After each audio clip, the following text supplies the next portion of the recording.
Voilà, le cours d'aujourd'hui est pour la réussite de Ariel Chaim, de Nor Rachel Bat Gaale, de Adam Avram Ben Ariel et de Eliora Rebecca Bat Rachel.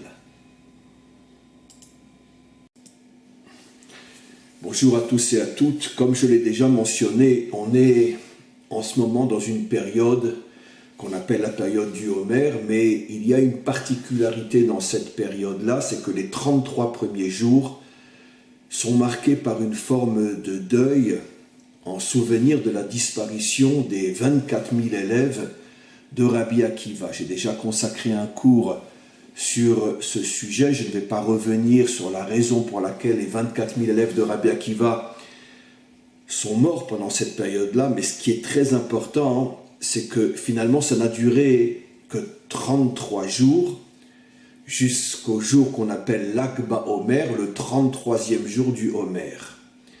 Après la mort de ces 24 000 élèves, Rabbi Akiva, bien sûr, a cherché de toutes ses forces à préparer l'avenir de la Torah, parce que, comme on le sait, comme je l'ai déjà souvent mentionné, nos maîtres enseignent et affirment que Rabbi Akiva est la matrice de toute la Torah d'Israël, et donc, ayant perdu ses élèves, il fallait bien qu'il se préoccupe de chercher ceux qui allaient finalement, parmi ses élèves, ceux qui allaient continuer son chemin et continuer à enseigner la Torah de manière à ce que finalement son enseignement, qui est la matrice de toute la Torah orale, son enseignement continue à être transmis par ses élèves. Le problème est que, comme je viens de le dire, tous ses élèves avaient disparu. Et donc il est parti à la recherche de nouveaux élèves qui, eux, pourraient être ses héritiers. Et il en a trouvé 5, dont un, Rabbi Shimon Bar Yochai. Le grand Rabbi Shimon Bar Yochai, celui qui a commencé à dévoiler les secrets de la Torah. Et le livre, l'œuvre majeure qu'il nous a laissée, c'est bien sûr le Zohar. Et ce qui est absolument extraordinaire, c'est que des années après, Rabbi Shimon Bar Yochai lui-même va quitter ce monde à l'Akba Omer, le 33e jour du Homer, c'est-à-dire que l'épidémie qui avait frappé les 24 000 élèves de Rabbi Akiva s'était arrêtée des années avant le 33e jour du Homer, et des années après, l'un des plus célèbres, parmi les 5, l'un des plus célèbres élèves de Rabbi Akiva, quittera lui aussi ce monde le même jour que s'était arrêtée l'épidémie. Alors évidemment, nos maîtres font un lien entre les deux. On sait très bien que, je l'ai déjà expliqué aussi, que dans notre tradition, le jour où un juste quitte ce monde, ce n'est pas une perte pour le monde, bien au contraire, c'est un gain, en ce sens que toute la lumière, toute la sagesse qu'il a accumulée durant sa vie, cette sagesse ne disparaît pas avec lui, au contraire, elle va rester dans ce monde et elle va s'agrandir d'année en année. Ce que disent nos maîtres, qu'un juste est encore plus lumineux après sa mort que de son vivant. Pourquoi ? Parce que de son vivant, même si c'est quelqu'un d'immense, malgré tout, sa lumière est limitée à l'intérieur de son corps. Mais lorsque cette lumière, son âme, quitte le corps, à ce moment-là, elle devient beaucoup plus illimitée, même si elle a encore une certaine enveloppe dans le monde d'en haut, mais cette enveloppe est infiniment plus large que celle formée par le corps, et donc sa lumière peut s'étendre, peut se diffuser beaucoup plus encore, et surtout dans notre monde, où justement, le jour où il quitte le monde, notre monde, est le jour où sa lumière va commencer à se diffuser dans notre monde de plus en plus fort, et chaque jour anniversaire de sa mort, donc en ce qui concerne Rabbi Shimon Bar Yochai, le 33e jour du Homer, chaque jour anniversaire de sa mort, donc chaque année, cette lumière se diffuse d'une manière encore beaucoup plus forte et on va en progressant d'année en année. J'avais donné dans un des cours récents un exemple, à l'époque de Rabbi Shimon Bar Yochai lui-même, il n'avait même pas 10 élèves, parce que sa lumière était tellement mystérieuse, tellement cachée. C'était le tout début des dévoilements des secrets de la Torah, auxquels le peuple juif dans son ensemble n'était pas encore habitué. Je vais expliquer bien sûr pourquoi. Et donc, il n'avait que 9 élèves. Et à la fin de sa vie, avant qu'il quitte lui-même ce monde, il avait déjà perdu 3 élèves, il n'était que 7. Un jour, il ira trouver son maître Rabbi Akiva en pleurant et lui demander « Mais comment c'est possible qu'une telle lumière n'ait que si peu d'élèves ?» Et son maître lui répondit « Sache que ça doit te suffire que le maître du monde et moi, on sait qui tu es. » Ça veut dire, il n'y a que le maître du monde et moi, ton maître, qui savons qui tu es, parce que ta lumière est tellement immense que pour l'instant, le monde, la génération n'a pas encore les réceptacles pour pouvoir recevoir une telle lumière. Donc, ne t'étonne pas du fait que tu as si peu d'élèves. Aujourd'hui, à la Iloula, ça veut dire au jour anniversaire de la mort de Rabbi Shimon Bar Yochai, il y a presque 1 million de personnes ici en Israël qui vont se recueillir sur sa tombe. Et le Zohar est diffusé et traduit dans des dizaines de langues dans le monde entier. Je ne dis pas qu'il est compris dans le monde entier parce que c'est évident qu'il est falsifié et complètement abîmé, parce que sans être formé et préparé à comprendre le Zohar, personne ne peut le comprendre, bien sûr. Mais quoi qu'il en soit, Rabbi Shimon Bar Yochai, le Zohar est aujourd'hui quelque chose qui est connu par des millions de personnes, ne serait-ce que dans notre peuple. Et donc, avec les années, on voit que de 9, 7 élèves, il est passé à des millions de personnes qui le connaissent et le reconnaissent. C'est bien la preuve comme quoi le juste, lorsque physiquement, corporellement quitte le monde, mais sa lumière, elle, ne cesse de grandir dans ce monde. Donc, en tous les cas, je reviens à ce que j'ai expliqué. L'épidémie qui avait tué les 24 000 élèves de Rabbi Akiva s'arrête le 33e jour du Homer, et des années plus tard, Rabbi Shimon Bar Yochai va quitter ce monde le 33e jour du Homer, c'est-à-dire que la lumière des secrets de la Torah va commencer à descendre et se diffuser de plus en plus à partir de ce jour-là, le 33e jour du Homer. Cette lumière va s'imprégner dans notre monde et se diffuser de plus en plus fort jusqu'à la délivrance finale.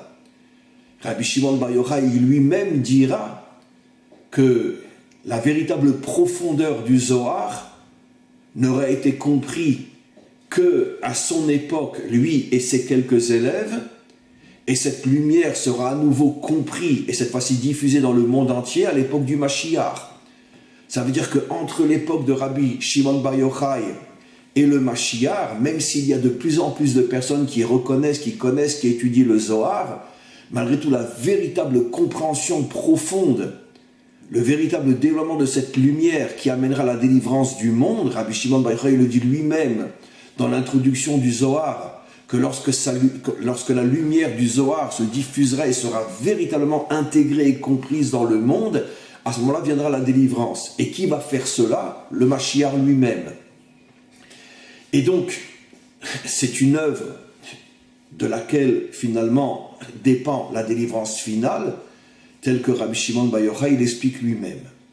Et donc tout a commencé, encore une fois, le 33e jour du Homer, jour qui, des années auparavant, avait été le jour où l'épidémie s'était arrêtée. Nos maîtres, bien sûr, font un lien et ils disent que justement, parce que le maître du monde savait que le 33e jour du Homer serait le jour où la lumière des secrets de la Torah commencerait à se diffuser véritablement dans le monde, c'est la raison pour laquelle des années auparavant, puisque le maître du monde évidemment est au-dessus de l'espace-temps, c'est la raison pour laquelle il a fait en sorte que cette épidémie s'arrête le jour où plus tard, la lumière du Zohar commencera à se diffuser dans le monde. Quel est le lien entre finalement ces deux histoires qui apparemment n'ont pas de lien l'une avec l'autre? L'épidémie s'arrête le 33e jour du Homer, Rabbi Shimon Bar Yochai quitte ce monde le 33e jour du Homer. Quel est le lien? Eh bien, le lien est absolument évident.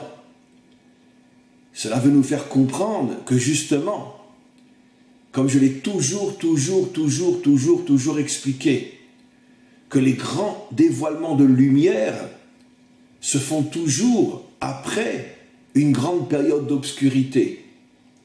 Parce que l'obscurité elle-même cache une lumière inimaginable. Pendant 33 jours, tous les élèves de Rabbi Akiva, 24 000 en 33 jours seulement, disparaissent.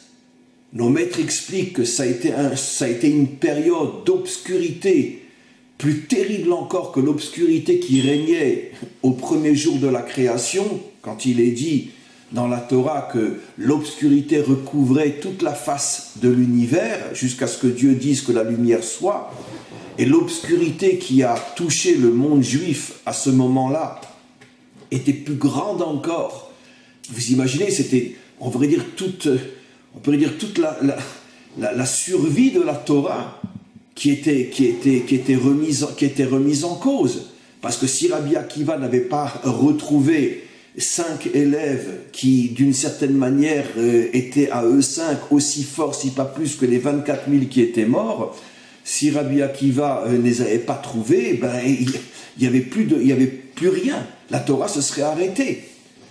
Donc, pendant ces 33 jours, tout le monde juif était dans une situation où il s'est dit, mais si la Torah s'arrête, on va tous disparaître. Puisque le peuple juif ne tient que grâce à la lumière de la Torah, qui l'accompagne de génération en génération, comme on le sait. Et donc, parce que la lumière de la Torah est une lumière qui est surnaturelle, et parce que nous avons en nous cette lumière, c'est pour ça que nous arrivons à défier toutes les lois de la nature. Et c'est la raison pour laquelle, en dépit de toute la logique, dispersée pendant des millénaires au milieu des nations, poursuivis, massacrés, persécutés, on est revenu sur notre terre et on est là plus que jamais. C'est quelque chose qui ne s'est jamais produit dans l'histoire. Jamais. Dans ce domaine-là, on est vraiment quelque chose d'unique. Mais grâce à qui? Pas grâce à nous en tant qu'hommes.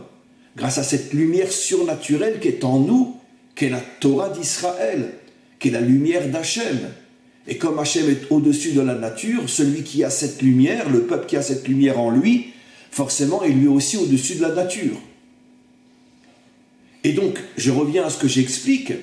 Pendant ces 33 jours où mouraient des milliers et des milliers d'élèves, Rabbi Akiva et tout le peuple juif a commencé à se dire, ça y est, c'est la fin. N'oublions pas, pour mieux comprendre le contexte, qu'on était au tout début du dernier exil qui dure depuis 2000 ans. Le deuxième temple avait déjà été détruit par les Romains et il y avait des décrets tous les jours de pire en pire. L'interdiction d'étudier la Torah, l'interdiction de pratiquer les mitzvot. Les Juifs étaient poursuivis partout en Israël, étaient exécutés. Comme le Talmud le raconte, les Romains avaient donné un ordre que chaque non-juif qui se trouvait en Israël, qui tuait un juif, recevait une récompense. C'était tous les jours des milliers de juifs qui disparaissaient. Et donc, en plus, les 24 000 élèves de Rabbi Akiva qui meurent, et donc, le monde juif se pose la question, si on n'a plus la Torah avec nous, c'est évident qu'on va disparaître, surtout avec tout ce qu'on est en train de nous faire. Et donc, c'est une période d'obscurité terrible. Mais en vérité, cette période d'obscurité, comme je l'explique toujours, et là on en a une nouvelle preuve, cache toujours une lumière qui est, on pourrait dire, aussi puissante que l'obscurité est puissante. Plus l'obscurité est puissante et plus la lumière que cache l'obscurité est puissante. C'est la raison pour laquelle cette épidémie, qui tue les 24 000 élèves de Rabbi Akiva, se termine le jour où va se dévoiler dans le monde la lumière de Rabbi Shimon Bar Yochai, comme pour nous dire qu'il n'y a pas d'autre possibilité dans ce monde pour atteindre une très très très très forte lumière. Tu es malheureusement ou heureusement obligé de passer par une très très grande obscurité. Comme je l'ai dit déjà des milliers de fois, en 1945 on ouvre les portes de Auschwitz et en 1948 on danse dans les rues de Tel Aviv pour célébrer la renaissance de l'État d'Israël. Et combien d'exemples on a au niveau de notre histoire en tant que peuple juif, mais cette notion est vraie même sur le plan individuel. C'est la raison pour laquelle il ne faut jamais se décourager, tomber dans la tristesse ou dans le désespoir, dans un moment d'obscurité très fort, parce qu'on doit avoir la certitude que cette obscurité n'est qu'un voile qui cache une lumière inimaginable. Et si on a cette émouna, si on a cette confiance absolue dans le fait que l'obscurité n'est qu'un voile qui permet de nous préparer à recevoir une lumière inimaginable, alors finalement on finit par la recevoir. Et c'est justement ce qui s'est passé avec Rabbi Akiva. Bien sûr, j'ai expliqué que le monde juif était dans une situation de désarroi inimaginable. Mais bien sûr que Rabbi Akiva n'est pas sombré dans le désespoir. Il a compris le message, que cette chose absolument folle qui se passait en 33 jours de perdre tous ces élèves qu'il avait construits pendant des années et des années. Tout disparaît en 33 jours. Rabbi Akiva, qui était bien sûr non seulement un vrai maître, mais le plus grand de tous les maîtres, savait que finalement, une fois que le voile de l'obscurité serait déchiré, une lumière inimaginable allait se dévoiler. Et c'est ce qui s'est passé avec son élève, Rabbi Shimon Bar Yochai. Il faut comprendre que Rabbi Shimon Bar Yochai est la lumière de la délivrance finale. Comme il le dit lui-même, comme je l'ai expliqué dans le Zohar, et comme il l'explique dans de très très très nombreux textes, que toute la lumière que le Mashiach diffusera dans le monde et arrivera à réparer le monde, cette lumière s'enracinera dans les secrets du Zohar. Donc, je vais maintenant parler un petit peu du personnage de Rabbi Shimon Bar Yochai, puisque comme on est justement dans cette période-là, et que très prochainement, il y aura le jour de l'Akh Baomer, donc le jour, entre parenthèses, du décès de Rabbi Shimon Bar Yochai, mais qui en vérité n'est qu'un décès qu'à nos yeux, puisque comme j'ai expliqué, la lumière quitte le corps pour mieux revenir avec beaucoup plus de puissance dans notre monde, comme je l'ai expliqué. Comme on est justement dans cette période-là, j'ai choisi un texte dans le Zohar qu'on va étudier, et puis d'autres aussi qu'on va étudier au fur et à mesure. On va commencer aujourd'hui, on continuera demain. Mais d'abord, je voudrais faire une introduction.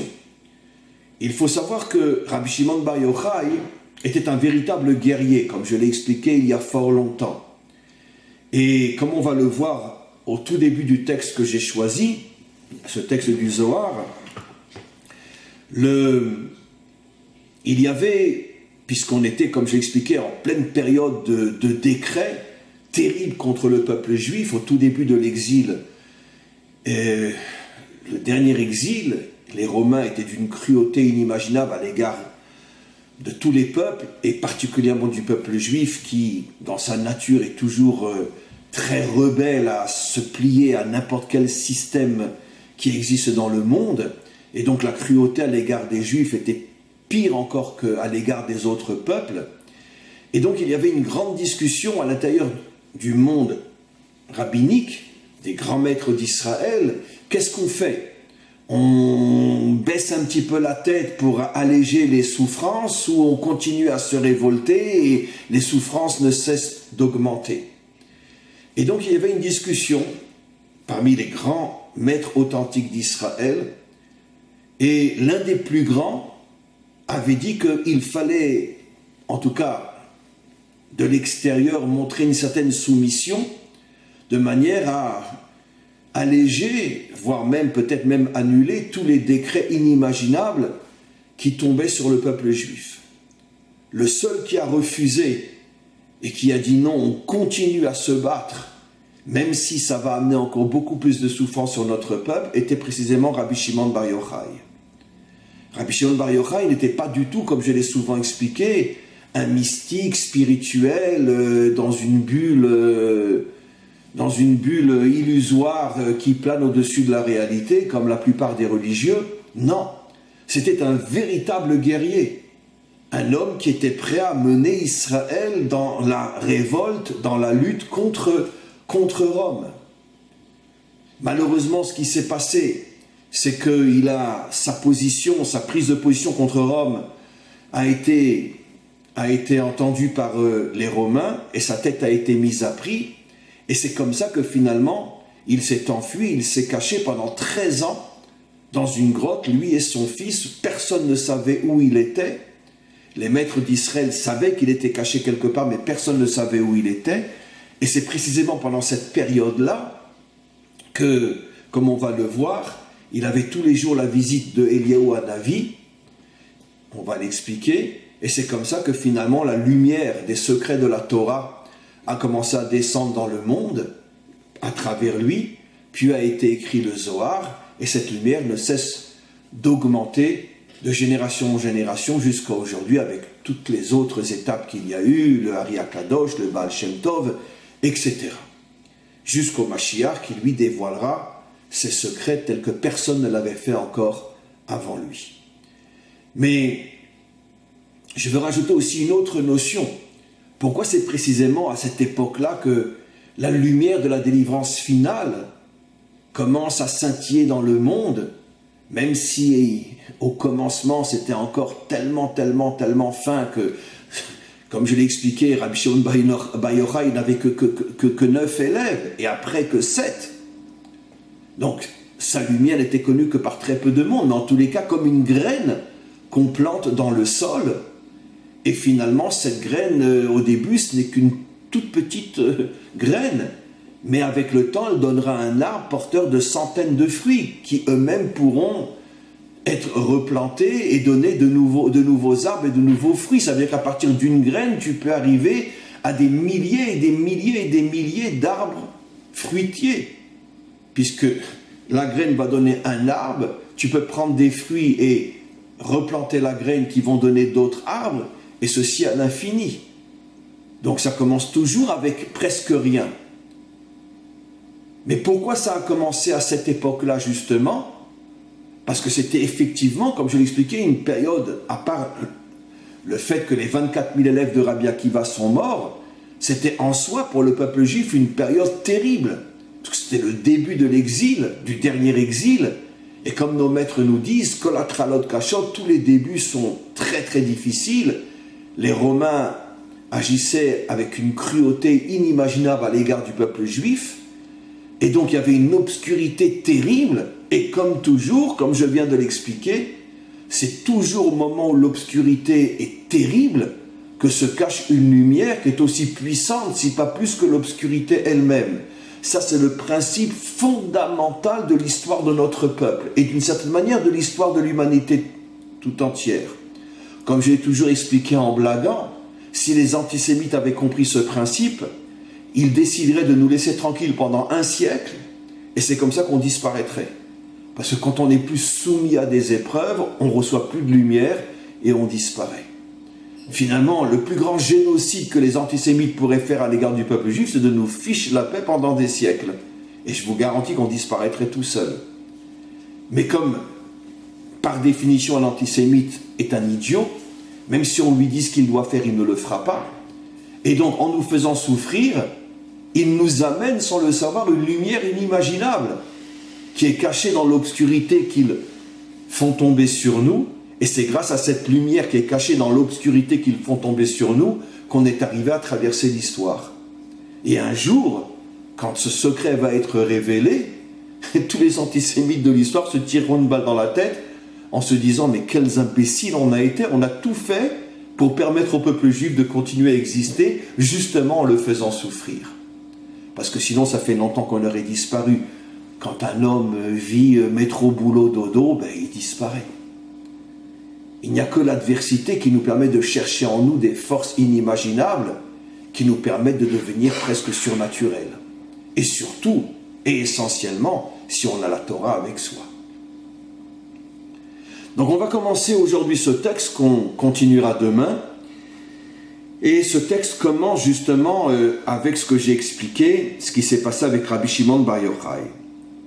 Rabbi Shimon Bar Yochai, alors ce texte-là, pour ceux qui veulent le voir dans le Zohar, se trouve dans le Zohar Chadash. Je ne traduis pas puisque ça ne s'adresse forcément qu'à des gens qui comprennent bien l'hébreu.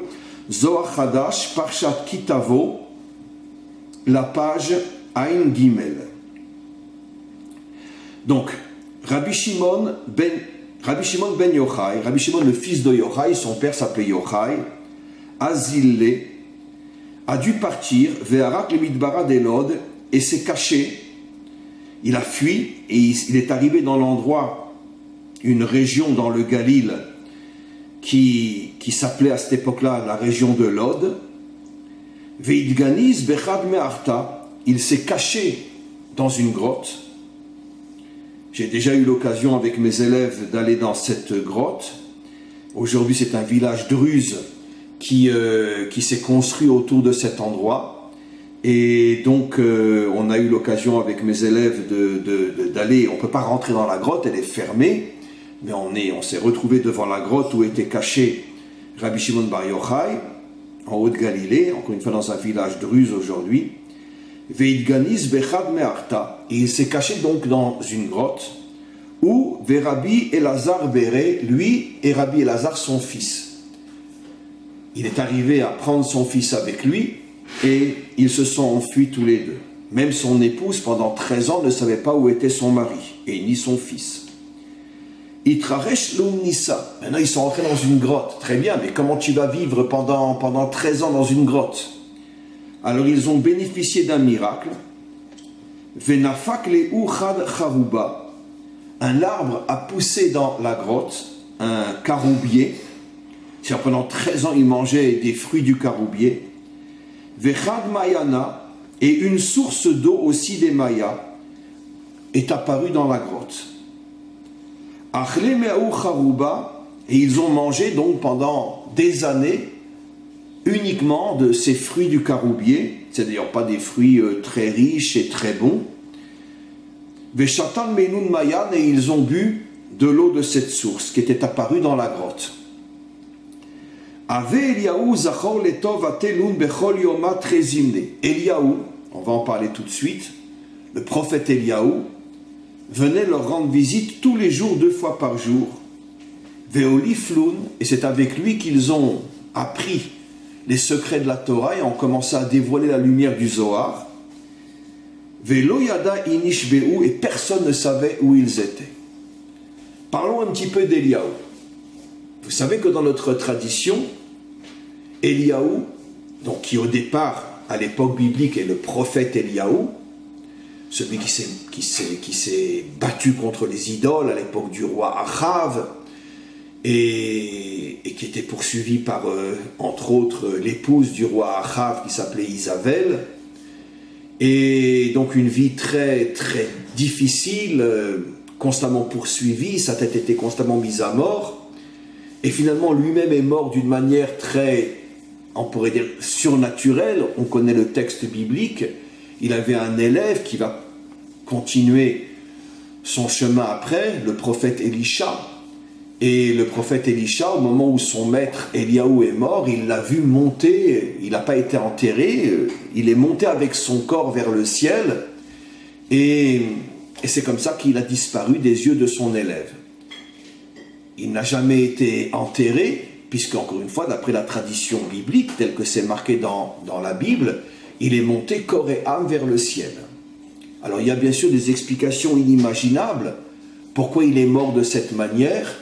Pourquoi c'est lui, après, qui, dans toute notre tradition, de génération en génération, c'est lui qui se dévoile au très très très très grand juste. Il s'est dévoilé au Ari Akadosh, il s'est dévoilé à Rabbi Shimon Bar Yochai, il s'est dévoilé au Baal Shem Tov et à quantité d'autres.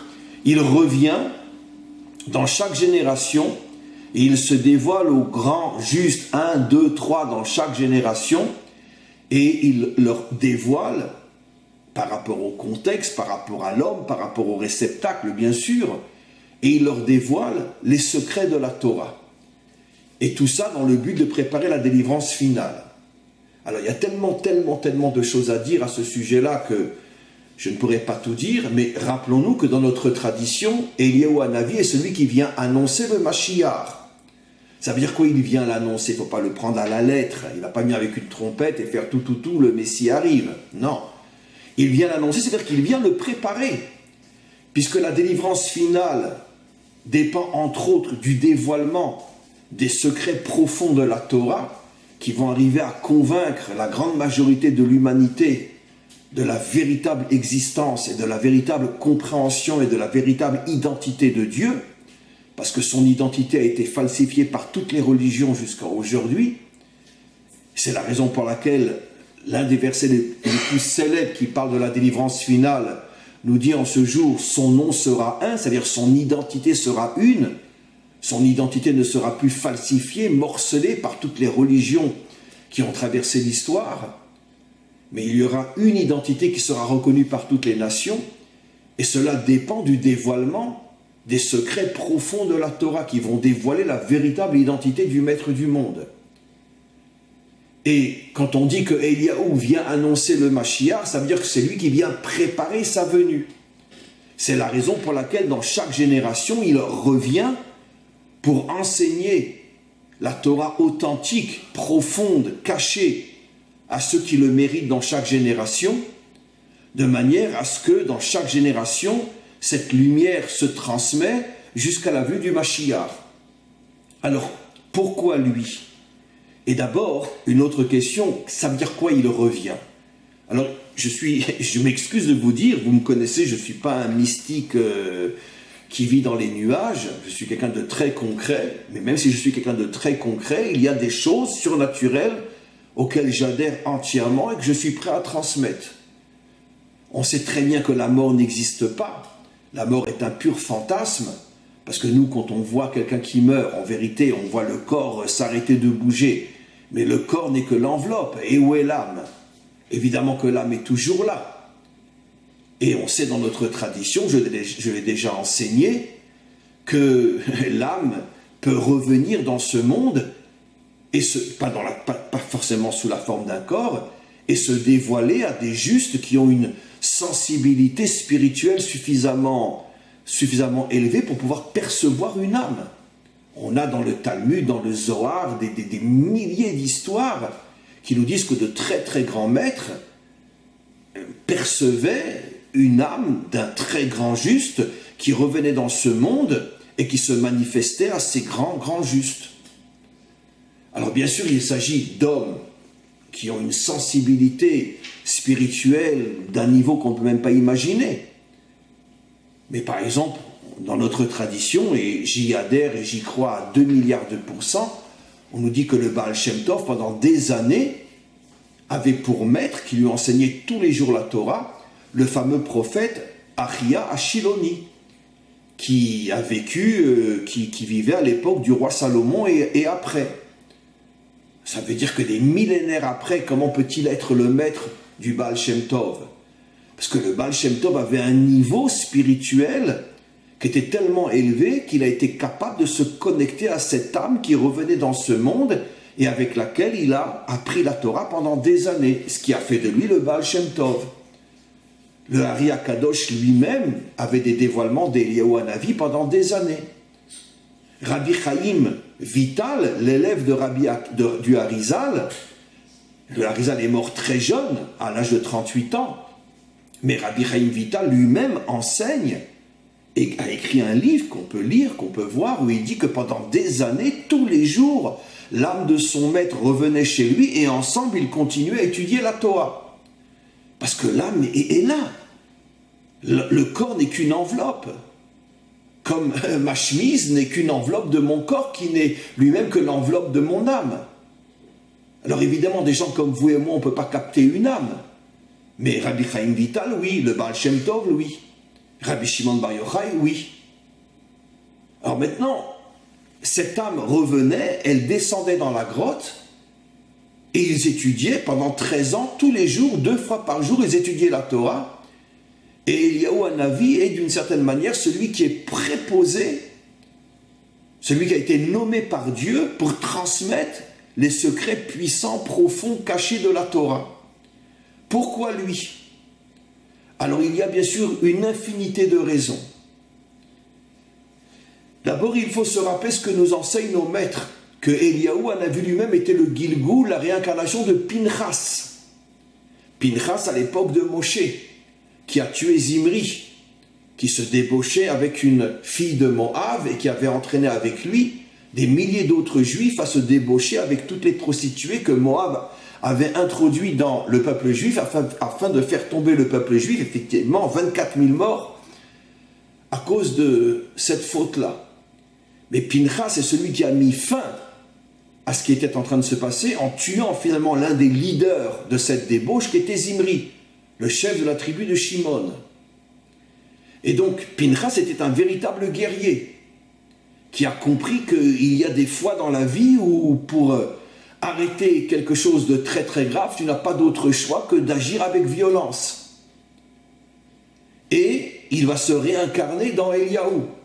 Eliyahu était un guerrier lui aussi.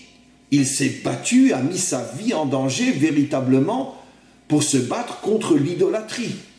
L'idolâtrie qui était arrivée à des niveaux incroyables à l'époque du roi Achav, qui était l'un des rois des 10 tribus après le schisme entre la tribu de Yehuda et les 10 tribus. Sa tête avait été mise à prix par surtout l'épouse de Achav. Achav était un peu plus conciliant parce qu'il avait un respect pour Eliyahu qui était comme un très grand prophète, mais Isabelle, elle le cherchait partout pour l'assassiner. D'ailleurs, Isabelle avait fait tuer des centaines de prophètes à l'époque d'Eliyahu. Eliyahu était arrivé à en cacher 500, 250 dans une grotte et 250 dans une autre grotte. Mais Isabelle en avait fait massacrer énormément. Tout celui qui n'était pas idolâtre était immédiatement massacré par les soldats d'Isabelle. On a cette histoire fabuleuse que Eliyahu est monté sur le mont Carmel à Haïfa et il s'est opposé à tous les prêtres d'une des idoles qu'on appelait Baal.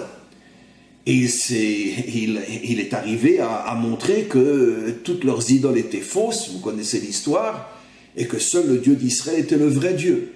Quand le peuple qui était réuni a vu ça, ils sont tous montés sur la montagne et ont tué tous les prêtres de Baal. Quand Isabelle a entendu ça, elle a encore une fois poursuivi Eliyahu. Donc c'était un véritable guerrier, Eliyahu, qui se mettait constamment en danger pour sauver son peuple. Quel est le message qu'on comprend de là, mes amis? Un message fabuleux, que je ne cesse de répéter, qui est peut-être le message le plus important de ma vie. Chez nous, la mystique n'existe pas. Chez nous, la religion n'existe pas. Seul un vrai guerrier a le mérite de comprendre véritablement la Torah. Quelqu'un qui se bat pour son peuple, quelqu'un qui se met en danger. Quelqu'un qui se bat, oui, réellement, comme Pinchas, il a pris une lance et il a tué Zimri. Après, il est revenu dans le personnage d'Eliyahu, qui se battait véritablement pour sauver son peuple de l'idolâtrie, en sachant qu'il mettait sa vie en danger tous les jours, qu'il était poursuivi, qu'il devait faire attention. Quand il s'endormait le soir, il changeait constamment tous les soirs, il allait dormir ailleurs, parce qu'il savait qu'il pouvait se faire assassiner pendant la nuit. C'était un véritable guerrier. Seul un guerrier peut mériter de comprendre profondément la Torah. Vous comprenez ce que je dis? Et malheureusement, ce message, qui le comprend aujourd'hui? On s'imagine que quelqu'un, plus il va rester dans sa bulle spirituelle, plus il va prier, plus il va étudier, complètement déconnecté de ce monde, et plus il va atteindre des hauts niveaux. Oui, des hauts niveaux dans l'illusion et le fantasme, ça c'est sûr, mais pas dans la vraie Torah. Si tu n'es pas un homme de terrain, tu n'atteindras jamais la vraie Torah. Jamais. Maintenant, vous comprenez, mes amis, pourquoi la Torah nous transmet cette image que quand il est mort, il est monté corps et âme en même temps. Parce que Eliyahu était un homme authentique. Un homme qui vivait autant au niveau de son corps qu'au niveau de son âme. Et il a tellement purifié son corps qu'il a mérité que son corps ne se sépare pas de son âme. C'est ça le message fabuleux. Ça, c'est un vrai juif, un homme authentique, qui vit autant avec son corps pour se battre contre le mal qu'il vit avec son âme. Et c'est pour ça que le maître du monde en a fait celui qui est préposé à recevoir et à transmettre les secrets de la Torah. Seul un vrai guerrier peut comprendre la Torah profondément. Le plus grand exemple, le roi David. Le roi David lui-même, c'était pas un suprême guerrier. Et c'était un homme qui connaissait la Torah comme personne ne l'a jamais connu, avant et après lui. Maintenant, nos maîtres nous disent que Eliyahu Hanavi se promenait toujours avec un habit de peau de bête sur lui. Et comme ça, on le reconnaissait de loin. Ah, nous, on imagine un prophète, une sorte, je sais pas moi, avec une petite auréole sur la tête. Aimez-vous les uns les autres, Woodstock. Non. Il avait une peau de bête sur lui. Qu'est-ce qu'il voulait nous montrer? Qu'il était capable de se servir de son animalité pour se battre contre le mal. Comme il y a longtemps, j'enseignais dans le Tanya, que le Baal HaTanya nous explique qu'on a tous un effet Shabéimi, on a tous une âme animale. Mais cette âme animale, on doit la purifier pour s'en servir, pour se battre contre le mal, et pas uniquement pour jouir de ce monde. Et lui, il portait cette peau de bête pour bien nous faire comprendre que lui était arrivé à transformer toute son animalité comme une arme contre le mal. Et là encore, le message est fabuleux. Les mystiques, les spirituels, d'accord, n'auront jamais, jamais, jamais, jamais, jamais la moindre compréhension de la Torah. Ils vivent dans l'illusion et sont capables de faire croire à tous les moutons qui les suivent qu'eux, ce sont des grands dans la Torah. Mais non, n'est un grand dans la Torah que quelqu'un qui se bat. Pinchas, Eliyahu. Et maintenant, vous comprenez pourquoi Rabbi Shimon Bar Yochai, qu'est-ce que j'ai expliqué? Avant de se cacher dans la grotte, il était le seul des maîtres d'Israël à avoir dit que malgré toutes les souffrances que traversait Israël, il fallait continuer à se battre contre les Romains, malgré le prix terrible qu'Israël payait chaque jour. Parce que lui aussi était un guerrier, il a mérité de recevoir les plus grands secrets de la Torah qui sont devenus le Zohar. Et donc on comprend maintenant le lien entre Eliyahu Hanavi qui venait donc tous les jours, 2 fois par jour, révéler les secrets de la Torah à Rabbi Shimon Bar Yochai. On va s'arrêter là pour aujourd'hui, je continue demain ce texte-là. Et la leçon qu'on tire de là est encore une fois cette leçon que je transmets depuis des décennies. D'accord ? Rien n'est plus dangereux que la religion. La religion fait de nous des êtres qui vivent dans l'illusion et le fantasme. La Torah, c'est tout le contraire. La Torah nous apprend à nous engager, à nous investir, à prendre des risques, à nous battre concrètement dans ce monde pour anéantir le mal. Et seulement ceux qui suivent le vrai chemin de la Torah méritent de comprendre la Torah à des niveaux d'authenticité et de véracité que personne ne peut atteindre. Et plus tu t'engages comme Pinchas s'est engagé, comme Eliyahu s'est engagé, comme Rabbi Shimon s'est engagé, plus tu t'engages dans le combat contre le mal, et plus tu mérites une âme illuminée d'une lumière qu'on ne peut même pas imaginer. À tous et à toutes, une très très très bonne journée.